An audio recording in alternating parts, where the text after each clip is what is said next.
فلسطین، یروشلم آخر ہے کیا؟ دنیا کی سب سے امپورٹنٹ سٹی، کیونکہ اس زمین کے آس پاس اللہ نے اپنے کئی نبی بھیجے، جیسے کہ ابراہیم، داؤد اور سلیمان علیہ السلام۔ یہودیوں کے مطابق یروشلم کا نام حضرت نوح علیہ السلام کے بیٹے اسحام نے رکھا تھا، جس کا مطلب ہے یروشلم دی سٹی آف پیس۔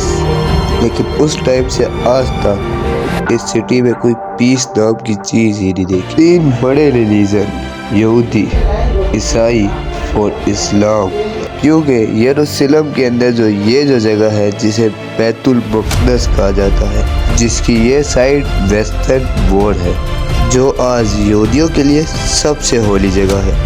یہاں سے تھوڑی دور ایک چرچ ہے جو کرسچن کے لیے بہت امپورٹنٹ ہے، کیونکہ کرسچن کا ماننا ہے اس چرچ کے نیچے حضرت عیسیٰ علیہ السلام کی خالی قبر ہے۔ اسی بیت المقدس کے اوپر مسجد اقصیٰ بھی بنی ہوئی ہے، کیونکہ مسلمانوں کے لیے بھی بیت المقدس مکہ اور مدینہ کے بعد سب سے امپورٹنٹ جگہ ہے۔ جب رسول اللہ مکہ میں تھے، انہوں نے کئی سال تک مکہ کے لوگوں کو اسلام کی طرف آنے کی دعوت دی۔ رسول اللہ نے کئی سالوں کی کوششوں کے بعد بھی کچھ لوگوں نے اسلام قبول کیا۔ ان لوگوں میں بھی مکہ کے بہت پاورفل لوگ نہیں تھے۔ اس سب کے باوجود بھی رسول اللہ کہتے تھے کہ آج تو مسلمان کمزور ہے، لیکن مسلمان رومن اور پرشین امپائر کو فتح کریں گے، جس پر مکہ کے لوگ مسلمانوں کا بہت مذاق اڑاتے تھے۔ یہ ہمارا مقابلہ نہیں کر سکتے، کہ رومن اور پرشین کا کیا کریں گے۔ لیکن رسول اللہ کی وفات کے کچھ سالوں بعد حضرت عمر بن خطاب کی قیادت میں روم اور پرشین دونوں کو فتح کیا تھا اور یروشلم کو فتح کر لیا تھا۔ یہ سٹی اتنی امپورٹنٹ ہے کہ بائبل اور قرآن نے دنیا کے سارے علاقے چھوڑ کر بار بار فلسطین کی بات کی۔ میں نے اس جگہ کی امپورٹنس کے بارے میں بتا دیا، اب اس کی ہسٹری کے بارے میں بات کرتے ہیں۔ فلسطین کی ہسٹری شروع ہوتی ہے حضرت ابراہیم علیہ السلام پر، جب ابراہیم علیہ السلام آج سے 4000 سال پہلے یروشلم سے بہت دور عراق کی سٹی اورت پہ پیدا ہوئے۔ وہ اس زمانے میں دنیا کی سب سے بڑی سٹی تھی۔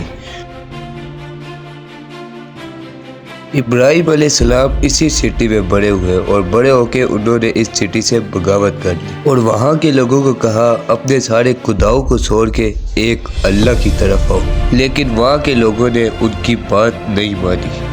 لیکن ابراہیم علیہ السلام اپنے مشن سے پیچھے نہیں ہٹے۔ ایک دن ادھر کے بادشاہ کو اتنا غصہ آیا کہ انہوں نے حضرت ابراہیم علیہ السلام کو آگ میں پھینکنے کا حکم دے دیا۔ جب ابراہیم علیہ السلام کو آگ میں پھینکا تو وہاں کے سارے لوگوں نے بہت حیران کن منظر دیکھا کہ ابراہیم علیہ السلام آگ سے ٹھیک ٹھاک چل کے واپس آ رہے ہیں۔ اس واقعہ کے بعد لوگ ابراہیم علیہ السلام کی طاقت سے ڈر گئے اور انہوں نے ابراہیم علیہ السلام پر ظلم کرنا چھوڑ دیا۔ ابراہیم علیہ السلام اللہ کے حکم سے اون سٹی کو چھوڑ کے فلسطین آئے۔ ابراہیم علیہ السلام کے 2 بیٹے تھے، اسحاق اور اسماعیل۔ اسحاق علیہ السلام کی اولاد میں سے اللہ نے ہزاروں پیغمبر بھیجے۔ اسماعیل علیہ السلام کی اولاد میں سے اللہ نے صرف ایک پیغمبر بھیجے۔ اسماعیل علیہ السلام تو عرب چھوڑ کے مکہ میں آباد ہوئے، لیکن اسحاق علیہ السلام پہلی بار فلسطین آباد ہوئے۔ اسحاق علیہ السلام کے بیٹے یعقوب علیہ السلام تھے، جنہیں اسرائیل کے نام سے بھی جانا جاتا ہے۔ انہی کی اولاد کو بنی اسرائیل کہا جاتا ہے۔ حضرت یعقوب علیہ السلام کے بیٹے حضرت یوسف علیہ السلام تھے۔ حضرت یوسف علیہ السلام اپنے بھائیوں کی ظلم کی وجہ سے فلسطین چھوڑ کر ایجپٹ چلے گئے۔ پھر یوسف علیہ السلام ایجپٹ کے حاکم بنے۔ اس کے کچھ ہی عرصے بعد فلسطین کے علاقے میں بہت بڑا قحط آیا۔ یہاں فصل اگنا بند ہوگی اور کھانے پینے کی چیزیں بالکل ختم ہوگی۔ فلسطین کے لوگ کھانا پینا ڈھونڈنے کے لیے وہاں کی سپر پاور ایجپٹ کے پاس گئے۔ اس میں یوسف علیہ السلام کے 11 بھائی اور یعقوب علیہ السلام بھی تھے اور وہ یہاں آ کر آباد ہو گئے۔ بنی اسرائیل میں اس زمانے سے لے کے اب تک ایک بہت ہی زبردست کوالٹی رہی ہے۔ جہاں بھی جاتے بہت تیزی سے اس علاقے کے طاقتور لوگ بن جاتے ہیں۔ اسی طرح وہ ایجپٹ میں بھی بہت ہی تیزی سے ایجپٹر کو پیچھے چھوڑ کر ادھر کے طاقتور رئیس لوگ بن گئے۔ یوں ایجپٹر کو بھی پتہ چل گیا اگر یوں ہی رہا تو ہم بہت جلد بنی اسرائیل کے غلام بن جائیں گے۔ تو ادھر کے بادشاہ فرعون سے پہلے ہم بنی اسرائیل کے غلام بنے، ہم انہیں اپنا غلام بنا لیتے۔ ایجپٹ کے لوگوں نے ان کو کمزور کرنے کے لیے ان کے سارے بزنس کو تباہ کرنے لگے اور ان کے گھروں میں سے سب کچھ لوٹ لیا اور سارے بنی اسرائیل کو ایک جگہ جمع کر کے انہیں اپنا غلام بنا لیا۔ اسی طرح 400 سالوں تک بنی اسرائیل ایجپٹن کے غلام رہے۔